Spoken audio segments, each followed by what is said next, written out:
माननीय मुख्यमंत्री सन 2026-27 चा अर्थसंकल्प सादर करतील।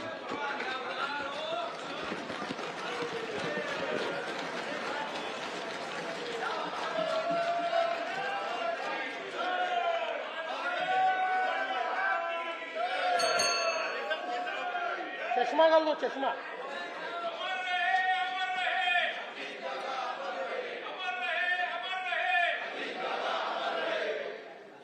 माननीय अध्यक्ष महोदय, मी आज या सभागृहासमोर सन 2026-27 या वर्षाचा अर्थसंकल्प सादर करण्याकरता उभा आहे। हा अर्थसंकल्प केवळ आगामी वर्षाचा जमा खर्च नसून तो विकसित महाराष्ट्र 2047 कडे जाणाऱ्या आपल्या प्रवासाचा एक महत्त्वाचा टप्पा आहे। आपल्या सर्वांचे आराध्य दैवत युगपुरुष छत्रपती शिवाजी महाराज, धर्मवीर स्वराज्य रक्षक छत्रपती संभाजी महाराज, स्वराज्य जननी जिजाऊ माँसाहेब, छत्रपती राजश्री शाहू महाराज, महामानव डॉक्टर बाबासाहेब आंबेडकर, राजमाता पुण्यश्लोक अहिल्यादेवी होळकर, क्रांतिज्योती सावित्रीबाई फुले, साहित्यरत्न लोकशाहीर अण्णाभाऊ साठे या सर्व महामानवांना मी अभिवादन करतो। आधुनिक भारतातील सामाजिक क्रांतीचे अग्रदूत, थोर समाज सुधारक व मानवी मूल्यांचे पुरस्कर्ते महात्मा ज्योतिराव फुले यांच्या जन्माला 11 एप्रिल 2027 रोजी 200 वर्ष पूर्ण होत आहेत। त्या निमित्ताने सन 2026-27 या वर्षात महात्मा फुले यांच्या कार्याचा गौरव करण्यासाठी एक समिती स्थापन करून विविध सामाजिक उपक्रम राबविण्यात येतील व त्यासाठी आवश्यक निधी उपलब्ध करून देण्यात येईल। संत गाडगेबाबा यांचे हे 150वे जयंती वर्ष आहे। त्यानिमित्ताने संत गाडगेबाबा यांचे जन्मस्थळ, कर्मभूमी व अंतिम श्रद्धास्थान या ठिकाणांना एकत्रित जोडून संत गाडगेबाबा तीर्थक्षेत्र सर्किट विकसित करण्यात येईल। ग्रामीण भागाच्या सर्वसमावेशक विकासासाठी प्रमुख राज्यस्तरीय अभियाने एकत्रित करून संत गाडगेबाबा ग्राम समृद्धी अभियान राबविण्यात येईल। तसेच संत गाडगेबाबा उन्नत ग्राम योजनेअंतर्गत 75 गावांमध्ये कृत्रिम बुद्धिमत्तेच्या सहाय्याने नागरिकांचे जीवनमान उंचवण्यासाठी पथदर्शी प्रकल्प राबविण्यात येईल। भारतरत्न डॉक्टर बाबासाहेब आंबेडकर यांच्या महाड, जिल्हा रायगड येथील चौदार तळे सत्याग्रहाच्या शताब्दी वर्षानिमित्त तेथील पायाभूत सोयी सुविधांकरता विकास आराखडा तयार करण्यात येईल। महात्मा फुले, संत गाडगेबाबा व डॉक्टर बाबासाहेब आंबेडकर या महामानवांच्या स्मृतीचे हे विशेष वर्ष लक्षात घेता सन 2026-27 हे वर्ष सामाजिक समता व समरसता वर्ष म्हणून साजरे करण्यात येईल। त्यांच्या कार्याचा गौरव करून विविध सामाजिक उपक्रम राबविण्यासाठी आवश्यक निधी उपलब्ध करून देण्यात येईल। हिंदुहृदय सम्राट बाळासाहेब ठाकरे यांच्या जन्मशताब्दी वर्षपूर्ती निमित्त मी त्यांना अभिवादन करतो। त्यांच्या दादर मुंबई येथील राष्ट्रीय स्मारकाचे पहिल्या टप्प्याचे काम पूर्ण झाले असून दुसऱ्या टप्प्याचे काम जून 2026 पर्यंत पूर्ण करण्याचे नियोजन आहे।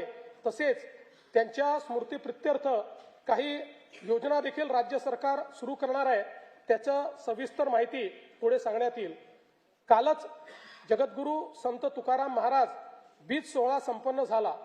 संत तुकाराम महाराजांना वंदन करून देहू येथील राष्ट्रसंत जगद्गुरू संत तुकाराम महाराजांच्या जन्मस्थानाच्या जतन व संवर्धनासाठी विकास आराखडा हाती घेण्याची मी घोषणा करतो। अध्यक्ष महोदय, हे भाषण करताना माझे मन अत्यंत जड झाले आहे।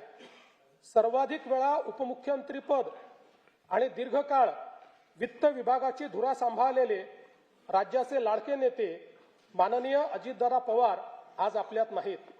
त्यांच्या जाण्याने राज्याच्या सार्वजनिक जीवनात आणि प्रशासनात कधीही भरून न निघणारी मोठी पोकळी निर्माण झाली आहे। त्यांनी एकूण 11 वेळा राज्याचा अर्थसंकल्प मांडला। अजितदादा व अर्थसंकल्प हे नाते दृढ झाले होते। त्यांच्या करड्या शिस्तीमुळेच महाराष्ट्राची वित्तीय स्थिती कठीण काळातही स्थिर राहिली। काम करणारा माणूस ही त्यांची ओळख। आणि त्यांनी दिलेली विकासाची दिशा आजही आपल्याला प्रेरणा देत आहे. त्यांना श्रद्धांजली म्हणून सर्व मान्यवरांशी चर्चा करून त्यांच्या व्यक्तिमत्वाला साजेसे भव्य स्मारक उभारण्यात येईल.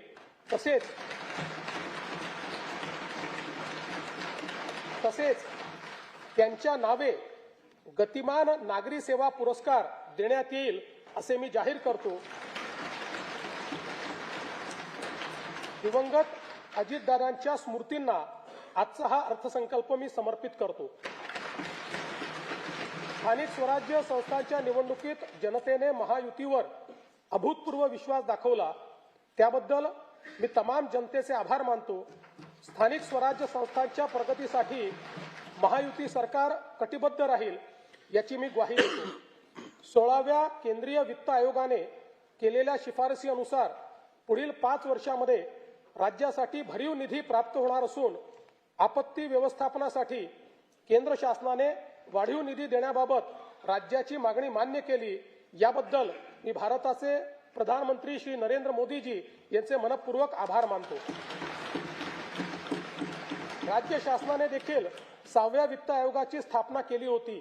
या वित्त आयोगाने विहित वेळेमध्ये आपला अहवाल सादर केला. याकरिता आयोगाचे अध्यक्ष व सदस्य यांचे मी अभिनंदन करतो व त्यांना धन्यवाद देतो. हा अहवाल कृती अहवालासह माननीय राज्यपालांच्या मान्यतेनंतर पुढील अधिवेशनात सभागृहाच्या पटलावर ठेवण्याची कारवाई करण्यात येईल.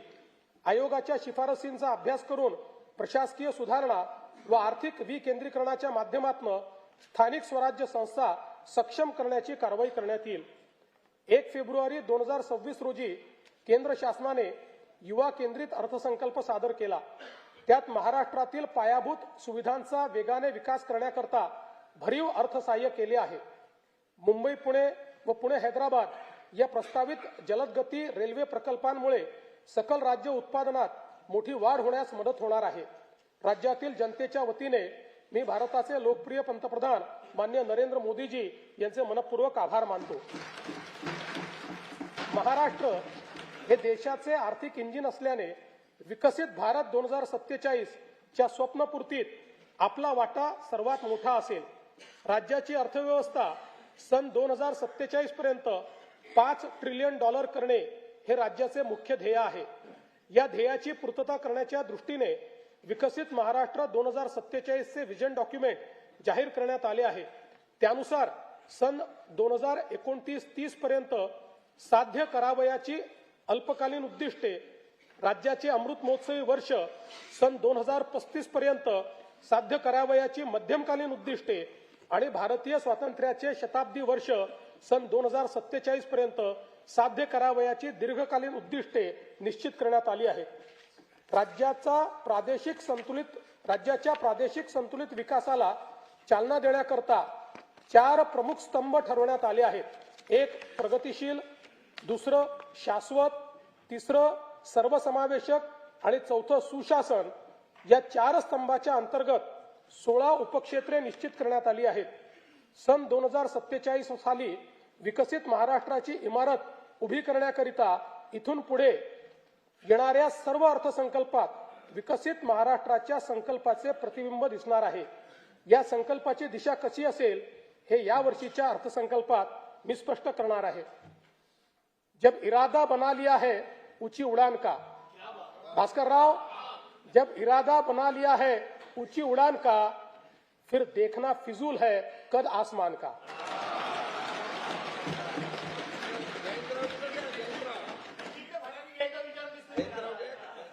स्तंभ पहिला प्रगतिशील महाराष्ट्र. उपक्षेत्र पहिले कृषी संलग्न क्षेत्र आणि ग्रामीण विकास. राज्याचा कृषी जीडीपी सन 2047 पर्यंत $55 अब्ज वरनं $500 अब्ज वर नेण्याचे उद्दिष्ट ठेवण्यात आले आहे. राज्याचा पोशिंदा बळीराजाला केंद्रस्थानी ठेवून शेतीमालाला जागतिक बाजारपेठ उपलब्ध होण्याकरता 10 ते 15 पिकांसाठी एकात्मिक मूल्य साखळी तयार करण्यात येईल. शेतकऱ्यांना सुलभतेने सेवा देण्याकरता ॲग्रीस्टॅक, महावेद, महाडीबीटी आणि इतर डिजिटल प्लॅटफॉर्म्सद्वारे शेतकऱ्यांसाठी एकात्मिक परिसंस्था निर्माण करण्याचे उद्दिष्ट आहे. महाराष्ट्र आज कृत्रिम बुद्धिमत्ता AI आणि डिजिटल शेतीमध्ये देशात आघाडीवर आहे. महाविस्तार AI या प्लॅटफॉर्मवर 30 लाखाहून अधिक शेतकऱ्यांना हवामान अंदाज, पीक सल्ला आणि बाजारभावाची अचूक माहिती मिळत आहे. हा प्लॅटफॉर्म खऱ्या अर्थानं शेतकऱ्यांचा डिजिटल सहकारी आहे. आदिवासी शेतकऱ्यांसाठी आम्ही महाविस्तारमध्ये देहवाली भिली भाषेचा समावेश केला आहे. लवकरच इतर प्रमुख आदिवासी भाषाही यामध्ये जोडल्या जातील. ज्यांच्याकडे स्मार्टफोन नाही अशा शेतकऱ्यांसाठी आम्ही वसुधा ही व्हॉइस सेवा सुरू केली आहे. या फोन कॉलवरच पिकांचे आरोग्य आणि कीड व्यवस्थापनाचा सल्ला दिला जात आहे. Agriculture data exchange and sandbox आणि राज्यातील 4ही कृषी विद्यापीठांमध्ये artificial intelligence innovation and incubation centre स्थापन करण्यात येत आहे. यामुळे कृषी स्टार्टअप्सला मोठी चालना मिळेल.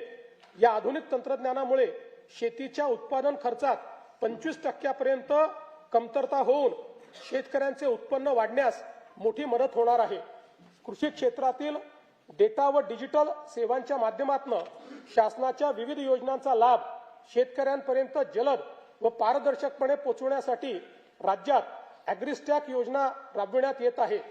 शेतकऱ्यांना फार्मर ID देण्यात महाराष्ट्र देशातील अग्रगण्य राज्य असून फेब्रुवारी 2026 पर्यंत 1,31,00,000 फार्मर ID तयार झाले आहेत. या योजनेत आम्ही आदिवासी वनपट्टेधारक शेतकरी यांचा देखील समावेश करत आहोत.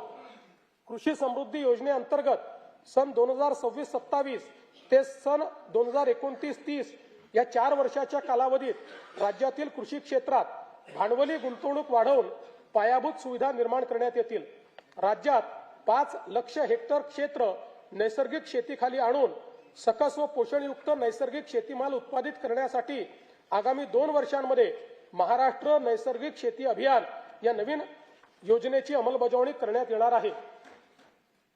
गोपीनाथ मुंडे अपघात सानुग्रह अनुदान योजनेत शेतमजुरांचा देखील समावेश करण्यात येईल. राज्याच्या कृषी उत्पन्नात पशुपालनाचा वाटा 25% आहे. ही व्याप्ती वाढविण्यासाठी आम्ही मुख्यमंत्री ग्रामीण पशुधन उद्योजक योजना सुरू करत आहोत. पशुसंवर्धन आणि मत्स्य व्यवसायाला आता कृषी समकक्ष दर्जा देण्यात आला आहे. त्यामुळे या क्षेत्रालाही शेतीप्रमाणे सर्व पायाभूत सुविधा आणि सवलती मिळतील, ज्यामुळे मत्स्य आणि पशुजन्य उत्पादनात मोठी वाढ होईल. संयुक्त राष्ट्र संघटनेने हे वर्ष आंतरराष्ट्रीय महिला शेतकरी वर्ष म्हणून घोषित केले आहे. त्यानिमित्त महिला गोपालक, कुक्कुटपालक आणि शेळीपालकांसाठी आम्ही विशेष प्रोत्साहनपर कार्यक्रम राबविणार आहोत. मत्स्य व्यवसाय क्षेत्राच्या विकासासाठी प्रतिवर्षी 1,240 कोटी रुपये आर्थिक भाराच्या मुख्यमंत्री मत्स्य संपदा योजनेस मान्यता देण्यात आली आहे. या योजनेमुळे राज्यातील मच्छीमारांचे आर्थिक व सामाजिक विकासाबरोबरच पायाभूत सुविधा निर्मितीमुळे मत्स्य उत्पादनात वाढ होणार आहे. मुख्यमंत्री ग्राम सडक योजना टप्पा 1 अंतर्गत 97% कामे 30,000 किलोमीटरपेक्षा जास्त पूर्ण झाली असून उर्वरित कामे मार्च 2026 पर्यंत पूर्ण करण्याचे नियोजन आहे.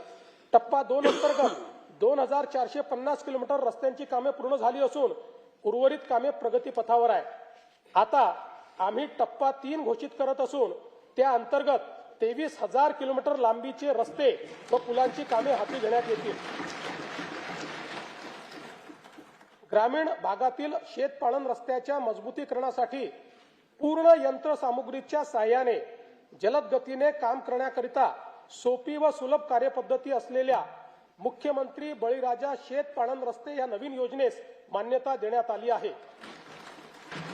प्रधानमंत्री ग्राम सडक या योजनेचा भाग 1 व 2 अंतर्गत 99% कामे 26,758 किलोमीटर रस्ते व 782 पूल पूर्ण झाली आहेत. प्रधानमंत्री ग्राम सडक योजनेचा भाग 3 अंतर्गत 6,331 किलोमीटर लांबीचे 393 रस्त्यांच्या कामापैकी 5,086 किलोमीटर लांबीची 6,673 कामे तसेच 223 पुलांच्या कामांपैकी 57 पुलांची कामे पूर्ण झाली आहेत. उर्वरित कामे प्रगतीपथावर आहेत. प्रधानमंत्री ग्राम सडक योजना भाग 4 अंतर्गत लोकवस्तीशी न जोडलेल्या वाड्या वस्त्या बारमाही रस्त्याने जोडण्याची कामे हाती घेण्यात येणार आहेत. प्रधानमंत्री आवास योजना ग्रामीण टप्पा 2 अंतर्गत सन 2024-25 व 25-26 करिता 27,87,000 मंजूर घरकुलांपैकी 3,57,000 घरकुले पूर्ण झाली असून उर्वरित घरकुलांची कामे प्रगतीपथावर आहेत. या योजनेअंतर्गत आतापर्यंत 33,410 कोटी रुपये इतका खर्च करण्यात आला आहे. प्रधानमंत्री आवास योजना शहरी व ग्रामीण अंतर्गत बांधण्यात येणाऱ्या घरांवर रूफटॉप सोलर लावण्यासाठी अतिरिक्त अनुदान उपलब्ध करून ऊर्जा स्वावलंबन साध्य करण्यात येणार आहे. पीएम जनमन आवास योजनेअंतर्गत 54,129 घरकुलांना मंजूर देण्यात आली असून 17,929 घरकुलांचे बांधकाम पूर्ण झाले आहे. उपक्षेत्र दुसरे उद्योग. राज्यातील उद्योग क्षेत्राचे स्थूल उत्पन्न सन 2047 पर्यंत 123 अब्ज डॉलरवरून 1,500 अब्ज डॉलर पर्यंत वाढविण्याचे उद्दिष्ट आहे. त्याकरिता उच्च क्षमता असलेल्या क्षेत्रांकरिता मूल्य साखळी निर्माण करणे, प्रत्येक उदयोन्मुख जिल्ह्यात मोठे औद्योगिक समूह उभारण्यात येणार आहेत. तसेच सूक्ष्म लघु व मध्यम उद्योगासाठी अर्थसहाय्य देऊन महाराष्ट्र हे जागतिक उत्पादनाचे केंद्र बनविण्यात येणार आहे. राज्याचे नवीन औद्योगिक गुंतवणूक व सेवा धोरण 2025 जाहीर करण्यात आले आहे. 2047 पर्यंत उद्योग क्षेत्राचा स्थूल राज्य उत्पन्नातील वाटा 30% नेण्याचे आमचे ध्येय आहे. यासाठी इन्व्हेस्ट महाराष्ट्र हा एकसंघ डिजिटल प्लॅटफॉर्म विकसित केला जात आहे. थेट परकीय गुंतवणुकीत महाराष्ट्र देशात अव्वल आहे. राज्यात प्रत्येक जिल्ह्यात सूक्ष्म लघु व मध्यम उद्योग केंद्रे स्थापन केली जातील. या धोरणातून सुमारे 50 लाख प्रत्यक्ष रोजगार निर्माण होईल. याकरिता सूक्ष्म व लघु उद्योगासाठी आयुक्तालय व सेवा क्षेत्रासाठी आयुक्तालय स्थापन करण्याची मी घोषणा करीत आहे. केंद्र शासनाकडून नवी दिल्ली येथे आयोजित राष्ट्रीय एक जिल्हा एक उत्पादन पुरस्कार 2025 सोहळ्यामध्ये महाराष्ट्र राज्याला सुवर्ण पुरस्काराने सन्मानित करण्यात आलं आहे. तसेच राज्यातील रत्नागिरी, नागपूर, अमरावती, अकोला व नाशिक या जिल्ह्यांना राष्ट्रीय पुरस्कार प्राप्त झाले आहेत. नीती आयोगाकडून जाहीर करण्यात आलेला निर्यात सिद्धता निर्देशांक 2024 यामध्ये महाराष्ट्र राज्याला प्रथम स्थान प्राप्त झाले आहे. महाराष्ट्र बांबू उद्योग धोरण 2025 जाहीर करण्यात आले आहे. या अंतर्गत 50,000 कोटीपेक्षा जास्त रकमेची गुंतवणूक आकर्षित करण्यात येणार असून 5 लाख प्रत्यक्ष आणि अप्रत्यक्ष रोजगार निर्माण करण्याचे उद्दिष्ट आहे. एशियाई विकास बँक अर्थसहाय्यित सुमारे 4,271 कोटी रुपयांच्या बांबू विकास प्रकल्पाअंतर्गत औष्णिक विद्युत प्रकल्पात बांबू बायोमासचा वापर वाढविणे तसेच GIS, ब्लॉकचेन, टिश्यू कल्चर इत्यादीच्या माध्यमातून बांबू मूल्य साखळीचा विकास करण्याचे नियोजन आहे. स्टील हब म्हणून उदयास येत असलेल्या गडचिरोली जिल्ह्यात लोह खनिजावर आधारित विशाल व अतिविशाल स्टील उद्योगांच्या माध्यमातून सुमारे 2,62,000 कोटी रुपये गुंतवणूक व 70,000 पेक्षा जास्त रोजगार निर्मिती अपेक्षित आहे.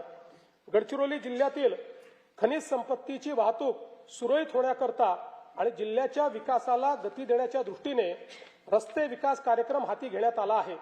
तसेच जिल्ह्यातील जैवविविधता संवर्धनासाठी विशेष मोहीम हाती घेण्यात आली असून 5 कोटी वृक्ष लागवड करण्यात येते आहे. राज्यातील नवीन महाराष्ट्र रत्ने व आभूषणे धोरण 2025 जाहीर करण्यात आले आहे. या अंतर्गत 1 लाख कोटी रुपयाची गुंतवणूक व 5 लाख रोजगार निर्मिती करण्याचे उद्दिष्ट निश्चित करण्यात आले आहे. उपक्षेत्र तिसरे सेवा क्षेत्र. राज्यात सेवा क्षेत्राचे स्थूल उत्पन्न सन 2047 पर्यंत 312 अब्ज डॉलरवरून 3,000 अब्ज डॉलर पर्यंत नेण्याचे महत्वाकांक्षी उद्दिष्ट ठेवण्यात आले आहे. मुंबई आणि पुण्याला 50 अब्ज डॉलरचे मीडिया टेक आणि AVGC केंद्र बनवणे, 30 लाखाहून अधिक रोजगार निर्मिती करण्यासाठी जागतिक क्षमता केंद्र स्थापन करणे तसेच नव उपक्रम शहरांची उभारणी करण्याचे उद्दिष्ट ठेवण्यात आले आहे. महाराष्ट्र राज्याला अॅनिमेशन, गेमिंग आणि व्हिज्युअल इफेक्ट्स AVGC क्षेत्रात जगात अव्वल बनवण्यासाठी AVGC XR धोरण 2025 जाहीर केले आहे. याद्वारे राज्यात 295 पेक्षा जास्त स्टुडिओ, विशेष पार्क्स आणि स्टार्टअप्सला प्रोत्साहन दिले जाईल. मागील वर्षी केंद्र व राज्य शासन यांच्या संयुक्त विद्यमाने मुंबईत जागतिक दृकश्राव्य मनोरंजन परिषद वेव्स यशस्वीपणे संपन्न झाली। या क्षेत्रातील उच्च दर्जाच्या शिक्षणासाठी मुंबईमध्ये केंद्र सरकारच्या मदतीने Indian institute of creative technology सुरू करण्यात आली आहे। विकसित महाराष्ट्र 2047 या दृष्टिकोनाशी सुसंगत महाराष्ट्र जागतिक क्षमता केंद्र जीसीसी धोरण 2025 तयार करण्यात आले आहे। मला सांगताना आनंद वाटतो की महाराष्ट्रातील पुणे हे जीसीसी साठी देशातील सर्वाधिक पसंतीचे स्थान ठरत आहे। राज्यात या धोरणाच्या माध्यमातून 400 नवीन जागतिक क्षमता केंद्र स्थापन करण्यात येणार असून 4 लाख उच्च कुशल नोकरीच्या संधी निर्माण करण्याचे उद्दिष्ट आहे। उपक्षेत्र चौथे पर्यटन राज्यात येणाऱ्या पर्यटकांची संख्या सन 2047 पर्यंत वार्षिक 16 कोटीहून 38 कोटीपर्यंत वाढवण्याचे उद्दिष्ट आहे। त्याकरिता मुंबई, सिंगापूर आणि दुबईमध्ये पर्यटन गुंतवणूक कक्ष सुरू करणे, खासगी गुंतवणूक आकर्षित करून जागतिक दर्जाची पर्यटन स्थळे व पर्यटन परिपथ विकसित करणे, तसेच प्रवास 100% डिजिटाइज करून पर्यटन परिसंस्था निर्माण करण्याचे उद्दिष्ट ठेवण्यात आले आहे। महाराष्ट्र पर्यटन विकास महामंडळाच्या सुवर्ण महोत्सवी वर्षानिमित्त निवडक 50 पर्यटन स्थळी पायाभूत सुविधा अत्याधुनिक करण्यासाठी प्रादेशिक पर्यटन विकास योजनेतून प्राधान्याने निधी उपलब्ध करून देण्यात येईल। सातारा जिल्ह्यातील सह्याद्री पर्वत रांगांमध्ये वसलेला वासोटा किल्ला हा छत्रपती शिवाजी महाराजांच्या शौर्याचे आणि रणनीतीचे प्रतीक आहे। पर्यटकांच्या सुरक्षित, सुलभ व पर्यावरणपूरक प्रवेशाकरता मुनावळे ते वासोटा किल्ला रोपवे प्रकल्प करण्याचे नियोजित करण्यात आले आहे। नाशिक येथे रामकाल पथ विकास प्रकल्पाअंतर्गत करण्यात येणारी कामे प्रगतीपथावर आहेत। राज्यातली तिसरी चित्रनगरी नवरगाव तालुका रामटेक जिल्हा नागपूर येथे विकसित करण्यात येणार आहे। रामटेक येथे रामसृष्टी व कालिदास सृष्टी उभारण्यात येईल। तसेच महाकवी कालिदास यांचे जीवनचरित्र सर्वसामान्य जनतेला व नवीन पिढीला कळावे याकरिता चित्रपट निर्मितीसाठी आवश्यक ते सहकार्य केले जाईल।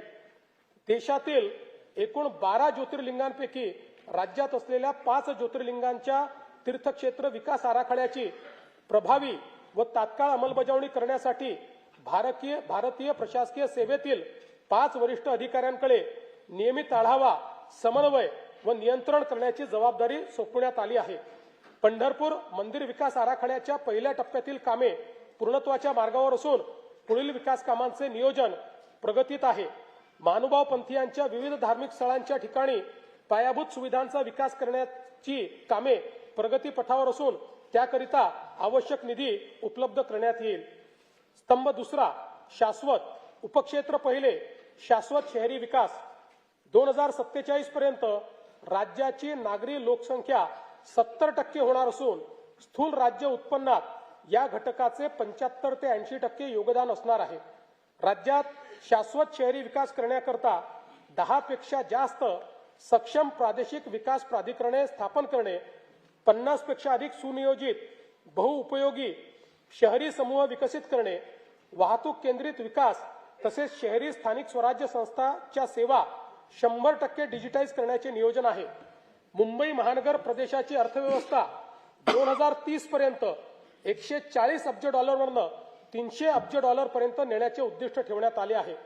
वडाळा येथे जागतिक दर्जाचे स्टार्टअप आणि इनोव्हेशन हब स्थापन करण्यासाठी 130 एकर जमीन वाटप करण्यात आली आहे। मुंबई अहमदाबाद बुलेट ट्रेन मार्गातील ठाणे ते तलासरी मधील 3 स्थानकाचे काम 2027 अखेर पूर्ण होणार आहे। बुलेट ट्रेन प्रकल्पाद्वारे निर्माण होणाऱ्या आर्थिक मूल्याचा फायदा घेण्यासाठी विरार, बोईसर आणि ठाणे बुलेट ट्रेन स्थानकाभोवतीच्या क्षेत्राच्या विकासाकरता बृहद आराखडा तयार करण्यात येईल। अटल बिहारी वाजपेयी शिवडी नावासेवा अटल सेतू परिसरात तिसरी मुंबई 3.0 विकसित करण्यात येईल। या अंतर्गत कर्नाळा साई चिरनेर, रायगड पेण आणि नवी मुंबई आंतरराष्ट्रीय विमानतळ अधिसूचित क्षेत्र ही ग्रीनफील्ड विकास केंद्रे म्हणून विकसित करण्याचे नियोजन आहे। वाढवण जिल्हा पालघर जवळ चौथी मुंबई विकसित करण्याचे नियोजित असून त्या अंतर्गत लॉजिस्टिक्स आणि वेअर हाऊसिंगसाठी विकास केंद्रे निर्माण करण्यात येतील। झोपडपट्टी पुनर्वसन प्राधिकरणामार्फत मुंबई महानगर प्रदेशातील 20 लाख झोपडपट्टीधारकांच्या घरांच्या पुनर्विकासासाठी तसेच भाडे तत्वावरील घरांसह 10 लाख परवडणारी घरे विकसित करण्यासाठी बृहद आराखडा तयार करण्यात येत आहे. मुंबई महानगर प्रदेशात नवीन बेकायदेशीर बांधकामे होणार नाहीत याची खात्री करण्यासाठी GIS आधारित मॅपिंगचा वापर करून नो न्यू स्लम फ्रेमवर्क विकसित करण्यात येणार आहे. सदर फ्रेमवर्क पुढे इतर शहरात देखील लागू करण्यात येईल. केंद्र शासनाकडून नीती आयोगामार्फत देशभरातील निवडक क्षेत्रांचा आर्थिक वाढीचा रोडमॅप तयार करण्यात येत आहे. मुंबई महानगराच्या धर्तीवर पुणे, नाशिक, नागपूर व छत्रपती संभाजीनगर ग्रोथ हब प्रकल्पाचा विकास आराखडा तयार करण्यात येणार आहे. नागपूर शहराच्या आर्थिक वाढीला चालना देण्यासाठी नवीन नागपूर म्हणून व्यापार व वित्तीय केंद्र विकसित करण्यात येणार आहे. नागपूर शहराच्या विकास व विस्ताराला चालना देण्यासाठी नागपूर रिंग रोडला देखील मान्यता देण्यात आली आहे. उपक्षेत्र दुसरे, वाहतूक व मालपुरवठा व्यवस्थापन. राज्यात सन 2047 पर्यंत प्रवासी व माल वाहतुकीकरता सलग संपर्क जाळे निर्माण करण्यासाठी 1200 किलोमीटर लांबीचे मेट्रो मार्ग तसेच 6000 किलोमीटरपेक्षा जास्त द्रुतगती मार्ग विकसित करण्याचे नियोजन आहे. मुंबई, पुणे व नागपूर शहरामध्ये एकूण 490 किलोमीटर लांबीच्या मेट्रो मार्गिका उभारण्याचे काम हाती घेण्यात आले असून त्यापैकी 173 किलोमीटर लांबीच्या मार्गिका वाहतुकीसाठी खुल्या करण्यात आल्या आहेत. तसेच आगामी वर्षात 50 किलोमीटर लांबीच्या मार्गिका वाहतुकीसाठी खुल्या करण्याचे नियोजन आहे. सन 2029 पर्यंत आणखी 165 किलोमीटर लांबीच्या मेट्रो मार्गिका या सुरू करण्यात येणार आहेत. वडाळा ते gateway of India Mumbai metro मार्गिका 11 हा 23,487 कोटी रुपये किमतीचा पूर्णतः भूमिगत प्रकल्प हाती घेण्यात आला आहे. या प्रकल्पाचा विस्तार धारावी पुनर्वसन प्रकल्पातून पुढे वांद्रे उपनगरीय स्थानक व वांद्रे टर्मिनस पर्यंत करण्याचे नियोजन आहे. मुंबई विमानतळ आणि नवी मुंबई विमानतळ यांना जोडणारा मुंबई मेट्रो मार्ग 8 हा 22,862 कोटी रुपये किमतीचा प्रकल्प हाती घेण्यात येणार आहे.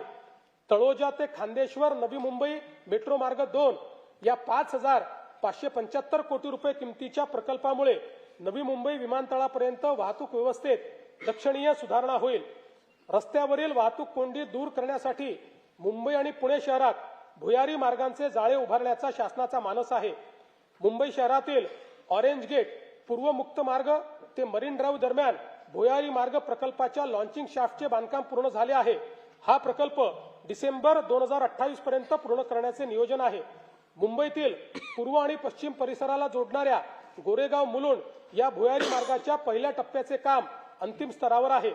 ठाणे ते बोरिवली या 18,838 कोटी रुपये किमतीच्या भुयारी मार्गाचे काम प्रगतीपथावर असून जून 2028 पर्यंत तो पूर्ण करण्याचे नियोजन आहे. खारघर ते तुर्भे या सुमारे 6 किलोमीटर लांबीच्या 2,100 कोटी रुपये किमतीच्या भुयारी मार्गाचे काम सप्टेंबर 2028 पर्यंत पूर्ण करण्याचे नियोजन आहे. एकात्मिक भुयारी मार्ग रस्ता प्रकल्पांतर्गत वांद्रे वरळी सागरी सेतू ते बुलेट ट्रेन स्थानक, वांद्रे कुर्ला संकुल ते छत्रपती शिवाजी महाराज आंतरराष्ट्रीय विमानतळ जोडण्यात येणार आहे. गायमुख जंक्शन ते फाउंटन हॉटेल जंक्शन दरम्यान सुमारे 6 किलोमीटर लांबीचा भुयारी मार्ग व फाउंटन हॉटेल ते भाईंदर दरम्यान 9 किलोमीटर लांबीचा उन्नत मार्ग प्रस्तावित आहे. पूर्वेकडील अटल सेतू ते पश्चिमेकडील सागरी किनारा मार्ग आणि वांद्रे वरळी सागरी सेतू यांच्या दरम्यान सिग्नल विरहित वाहतुकीकरता शिवडी वरळी या उन्नत मार्गाचे काम प्रगतीपथावर असून सप्टेंबर 2026 पर्यंत हे काम पूर्ण करण्याचे नियोजन आहे. ऐरोली ते कटई नाका या उन्नत मार्गाचे भाग 3 चे काम हाती घेण्यात येत आहे. ठाणे ते नवी मुंबई आंतरराष्ट्रीय विमानतळ असा उन्नत मार्ग बांधण्याच्या प्रकल्पाला मान्यता देण्यात आली आहे.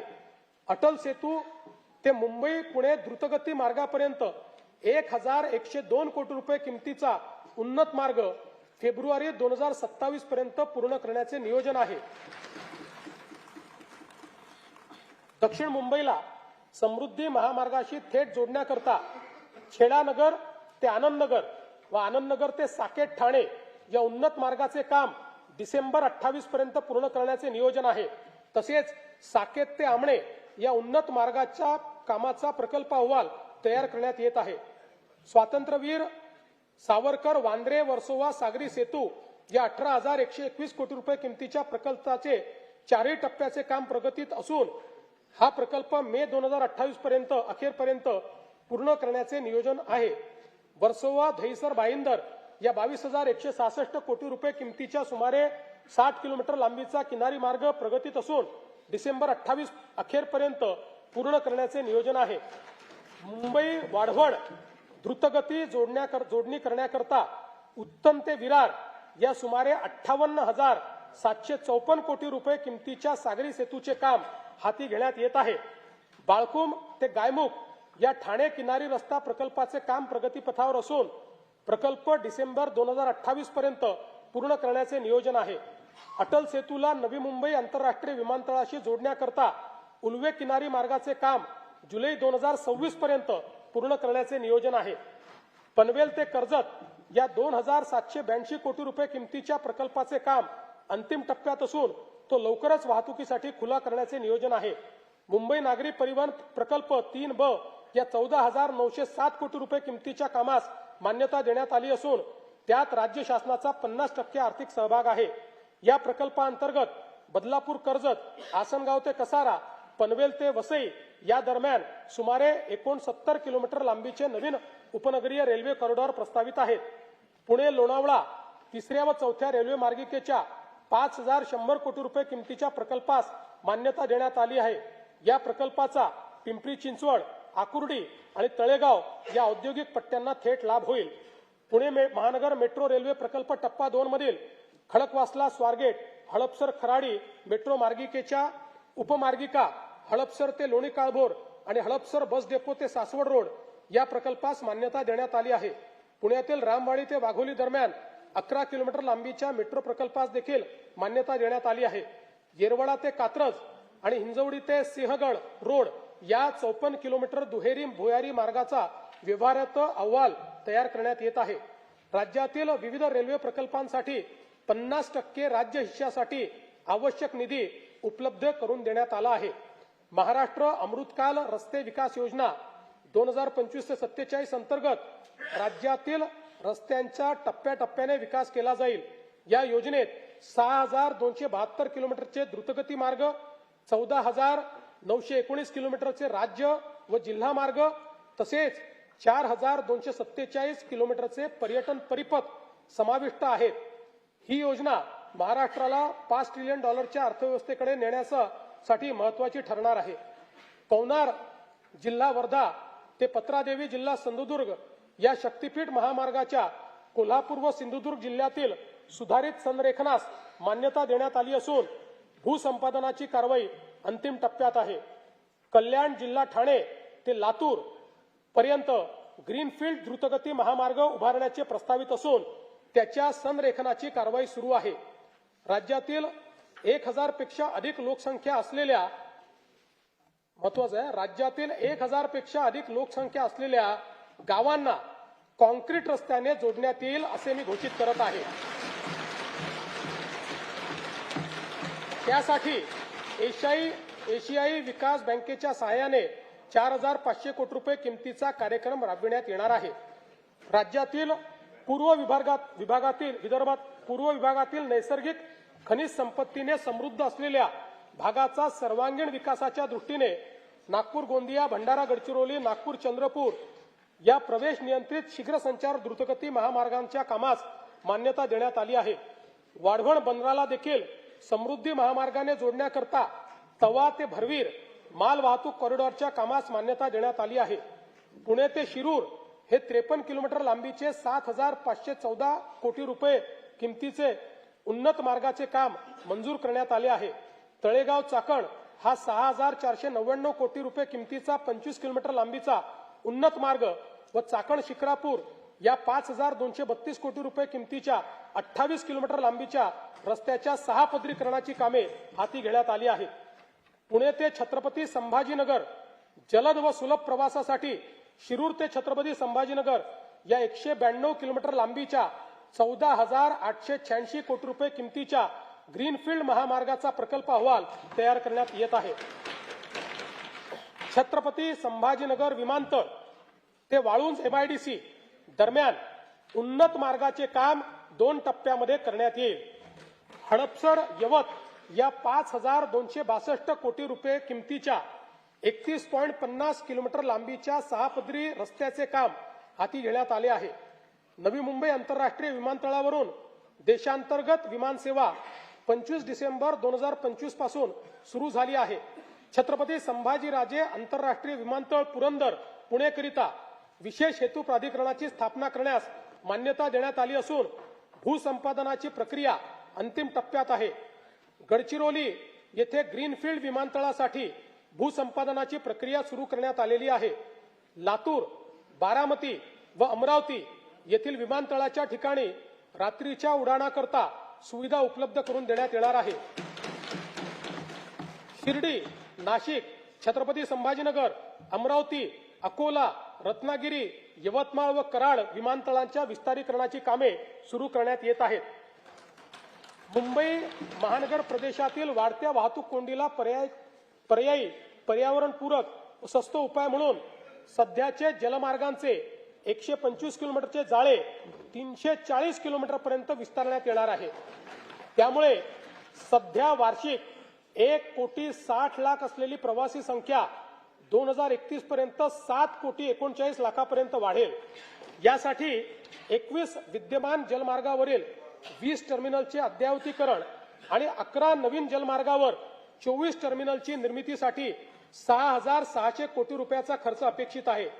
मुंबईमधील रेडिओ क्लब येथील नवीन जेटी प्रकल्प डिसेंबर 2027 पर्यंत पूर्ण करण्याचे नियोजन आहे.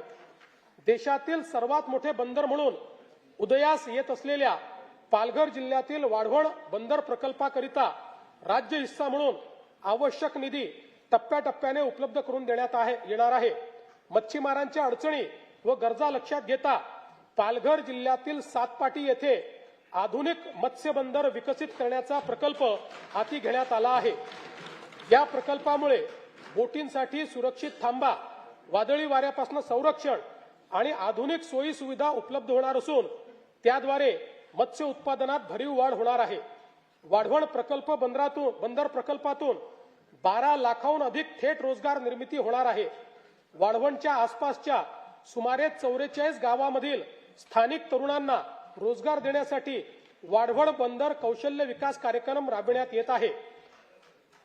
राज्य शासनाने महाराष्ट्र राज्य जहाज बांधणी, जहाज दुरुस्ती व जहाज पुनर्वापर धोरण 2025 जाहीर केले आहे. या धोरणाअंतर्गत मरीन शिपयार्ड क्लस्टर विकसित करण्यात येणार असून ग्रीनफील्ड जहाज बांधणी क्लस्टर प्रकल्पासाठी आवश्यक तरतूद करण्यात येणार आहे. उपक्षेत्र 3 ऊर्जा आणि शाश्वतता सन 2047 पर्यंत 75% स्वच्छ ऊर्जा मिळवण्याचे राज्याचे उद्दिष्ट आहे. यासाठी राज्यात सौर, पवन आणि हरित हायड्रोजन प्रकल्पांना चालना दिली जात आहे. मुख्यमंत्री बळीराजा मोफत वीज योजनेअंतर्गत 7.5 हॉर्स पॉवर पर्यंतच्या कृषी ग्राहकांना वीज बिलामध्ये 100% सवलतीच्या अनुषंगाने योजनेच्या अंमलबजावणीपासून तर फेब्रुवारी 2026 पर्यंत 32,756 कोटी रुपये वितरित केले आहे. आणि सन 2026-27 मध्येही ही योजना सुरूच राहणार आहे आणि त्याकरता 20,000 कोटी रुपये एवढा निधी आरक्षित करण्यात आलेला आहे. मुख्यमंत्री सौर कृषी वाहिनी 2.0 अंतर्गत एकूण 16,000 मेगावॅट सौर ऊर्जा क्षमता स्थापित करण्याचे उद्दिष्ट ठरविण्यात आले आहे. त्यामुळे राज्यातील 100% कृषी पंप ग्राहकांना दिवसा वीज पुरवठा करण्याचा उद्देश साध्य होणार आहे. या योजनेअंतर्गत आतापर्यंत 3,449 मेगावॅट क्षमता कार्यान्वित झाली असून डिसेंबर 26 पर्यंत सुमारे 10,000 मेगावॅट अतिरिक्त क्षमता ही निर्माण होणार आहे. प्रधानमंत्री कुसुम घटक ब योजनेअंतर्गत मागेल त्याला सौर कृषी पंप योजनेअंतर्गत एकूण 6,63,324 सौर कृषी पंप स्थापित करण्यात आले आहेत. कुसुम घटक ब योजनेच्या अंमलबजावणीमध्ये महाराष्ट्र राज्य हे देशात प्रथम क्रमांकावर आहे. मला सांगण्यास आनंद वाटतो की की मागेल त्याला सौर कृषी पंप योजनेअंतर्गत डिसेंबर 2025 या एकाच महिन्यात 45,911 इतके सौर कृषी पंप बसवून महाराष्ट्र राज्याची गिनीज बुक ऑफ वर्ल्ड रेकॉर्डमध्ये नोंद झाली आहे. प्रधानमंत्री सूर्यघर मोफत वीज योजनेची अंमलबजावणी देशात राज्य दुसऱ्या क्रमांकावर आहे. आतापर्यंत 4,57,000 घरगुती ग्राहकांनी 1,735 मेगावॅट पेक्षा जास्त क्षमतेचे रूफटॉप सोलर स्थापित केले आहेत. या ग्राहकांना 3,200 कोटी रुपये सबसिडीचा लाभ देण्यात आलेला आहे. 0 ते 100 युनिट वीज वापरणाऱ्या ग्राहकांसाठी स्वयंपूर्ण महाराष्ट्र आवासीय रूफटॉप सोलर योजना स्मार्ट योजना मंजूर केली आहे. या योजनेत 5 लाख लाभार्थ्यांसाठी 635 कोटी रुपयांचे अनुदान राज्य शासन देणार आहे. राज्याची पुढील 10 वर्षाची स्वच्छ व पर्यावरणपूरक ऊर्जेची गरज विचारात घेता महाराष्ट्र नवीनीकरणीय ऊर्जा आणि ऊर्जा साठवणूक धोरण 2025 ते 35 जाहीर करण्यात आले आहे. त्या अंतर्गत सन 2029 पर्यंत 50% आणि 35 पर्यंत 65% हरित ऊर्जा प्राप्त करून घेण्याचे उद्दिष्ट आहे. या धोरणामुळे राज्यात 3 लाख कोटी रुपयाची गुंतवणूक अपेक्षित असून राज्याला वस्तू व सेवा कराच्या माध्यमातून 15,600 कोटी रुपयाचे उत्पन्न मिळणार आहे. उदंचन जलविद्युत प्रकल्प विकासनाच्या धोरणाअंतर्गत आतापर्यंत एकूण 55 उदंचन प्रकल्पांसाठी सामंजस्य करार करण्यात आले असून याद्वारे 78,215 मेगावॅट वीज निर्मिती अपेक्षित आहे. या प्रकल्पातून 4,16,000 कोटीची गुंतवणूक व 1,28,000 रोजगार निर्मिती होणार आहे. सद्य परिस्थितीत 6 प्रकल्पांचे काम सुरू झाले असून त्यातून 10,300 मेगावॅट क्षमता निर्माण होणार आहे. राष्ट्रीय वन धोरण 1988 अनुसार राज्याच्या एकूण भौगोलिक क्षेत्रापैकी किमान 33% क्षेत्र वन व वृक्ष आच्छादित असणे अपेक्षित आहे. पर्यावरण संवर्धन, हवामानाच्या बदलाशी लढा आणि ग्रामीण रोजगार निर्मिती या त्रिसूत्रीवर महाराष्ट्रातील हरित क्षेत्र वाढविण्यासाठी 300 कोटी वृक्ष लागवडीची मोहीम हाती घेण्यात येईल. उपक्षेत्र 4 पाणी व्यवस्थापन सन 2047 पर्यंत पाण्याची लागणारी गरज विचारात घेऊन ग्रामीण व शहरी भागात विहित मानकानुसार पाणी उपलब्धतेची सुनिश्चिती केली जाईल. प्रत्येक नागरी व ग्रामीण स्थानिक स्वराज्य संस्थेचे जललेखा परीक्षण करून शाश्वत पाणी वापर संस्था निर्माण करण्याचे उद्दिष्ट आहे. डिजिटल, प्रमाणित आणि ऑनलाईन जलसंपत्तीची माहिती प्राप्त होण्याकरता राज्य जल माहिती केंद्र स्थापन करण्यात येणार आहे. या केंद्राची इमारत नाशिक येथे प्रस्तावित असून या केंद्रासाठी एकूण 71 कोटी 20 लक्ष रुपये इतका खर्च अपेक्षित आहे. वैनगंगा नळगंगा नदीजोड योजनेच्या 94,968 कोटी रुपये किमतीच्या प्रकल्पास प्रशासकीय मान्यता देण्यात आली आहे. वैतरणा व उल्हास खोऱ्यातील 54 टीएमसी अतिरिक्त पाणी गोदावरी खोऱ्यात वळवण्याचे प्रस्तावित असून सविस्तर प्रकल्प अहवाल तयार करण्याची कारवाई सुरू आहे. दमणगंगा वैतरणा गोदावरी नदीजोड प्रकल्पाच्या 13,497 कोटी रुपये किमतीच्या कामास प्रशासकीय मान्यता देण्यात आली आहे. नार पार गिरणा नदीजोड प्रकल्पाच्या 7,465 कोटी रुपये किमतीच्या कामास प्रशासकीय मान्यता देण्यात आली आहे. दमणगंगा एकदरे गोदावरी नदीजोड प्रकल्पाच्या एकूण 2,213 कोटी रुपयाच्या कामास मान्यता देण्यात आली आहे. बारामती व पुरंदर तालुक्यातील अवर्षण प्रवण भागातील क्षेत्रास पिण्यासाठी व सिंचनासाठी पाणी उपलब्ध करून देण्याकरता नीरा करहा नदीजोड प्रकल्प राबविण्यात येईल. कोल्हापूर व सांगली जिल्ह्यातील पूर व अन्य धोके निवारणासाठी जागतिक बँकेच्या सहाय्याने 2,240 कोटी रुपये किमतीचा महाराष्ट्र राज्य प्रतिसादक्षम विकास कार्यक्रम राबविण्यास मान्यता देण्यात आली आहे. या अंतर्गत कृष्णा खोऱ्यातले पुराचे पाणी भीमा खोऱ्यातील पश्चिम महाराष्ट्र व मराठवाड्यातील दुष्काळग्रस्त भागाकडे वळविण्याच्या कामाचा समावेश करण्यात आला आहे. हवामानाचा अंदाज व्यक्त करणाऱ्या अनेक संस्थांनी सन 2026 मध्ये अल निनोच्या संभाव्य प्रभावामुळे मान्सूनच्या पावसावर परिणाम होऊन दुष्काळ सदृश्य परिस्थिती निर्माण होण्याची शक्यता व्यक्त केली आहे. गंभीर आहे आपल्याकरता. या दृष्टीने पिण्याचे पाणी राखून ठेवणे तसेच जलयुक्त शिवार अभियान आणि जलसंधारण योजनाच्या माध्यमातून पाण्याचे संवर्धन व वैरण विकासाकरिता प्राधान्याने उपाययोजना करण्यात येत आहे. जागतिक बँकेच्या सहाय्याने राज्यातील शहरांमध्ये 5,860 कोटी रुपये किमतीचा महाराष्ट्र नागरी जलपुरवठा सांडपाणी व्यवस्थापन व पुनर्वापर प्रकल्प राबविण्याचे नियोजन आहे. या कार्यक्रमाअंतर्गत नागरी सांडपाण्यावर 100% प्रक्रिया करून प्रभावी पुनर्वापर करण्यात येणार आहे. स्तंभ तिसरा, सर्वसमावेशक उपक्षेत्र पहिले, सामाजिक न्याय व कल्याण. विजन डॉक्युमेंट 2047 द्वारे सर्वसमावेशक विकास साधताना समाजाच्या प्रत्येक घटकाच्या उन्नतीसाठी प्रयत्न करण्यात येत आहेत.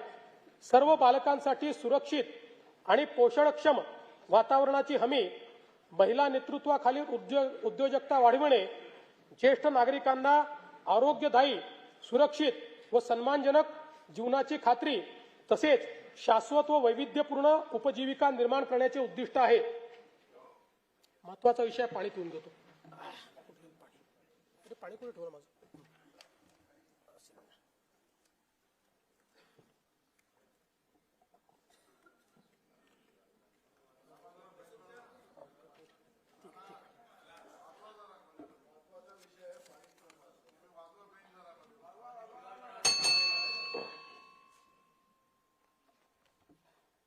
आम्ही राज्यातील शेतकऱ्यांसाठी कर्जमाफी योजना राबविण्याचे आश्वासन दिले होते. त्याकरिता समिती गठीत केली आहे. राज्यातील 30 सप्टेंबर 2025 रोजी पीक कर्ज थकीत असणाऱ्या पात्र शेतकऱ्यांना 2 लाख रुपयापर्यंत कर्जमाफी देणारी पुण्यश्लोक अहिल्यादेवी होळकर शेतकरी कर्जमाफी योजना मी आज जाहीर करीत आहे. नानाभाऊ, ऐकायचं एक मिनिट. राज्यातील 30 सप्टेंबर 2025 रोजी पीक कर्ज थकीत असणाऱ्या पात्र शेतकऱ्यांना 2 लाख रुपयापर्यंत कर्जमाफी देणारी पुण्यश्लोक अहिल्यादेवी होळकर शेतकरी कर्जमाफी योजना मी आज जाहीर करत आहे. जे शेतकरी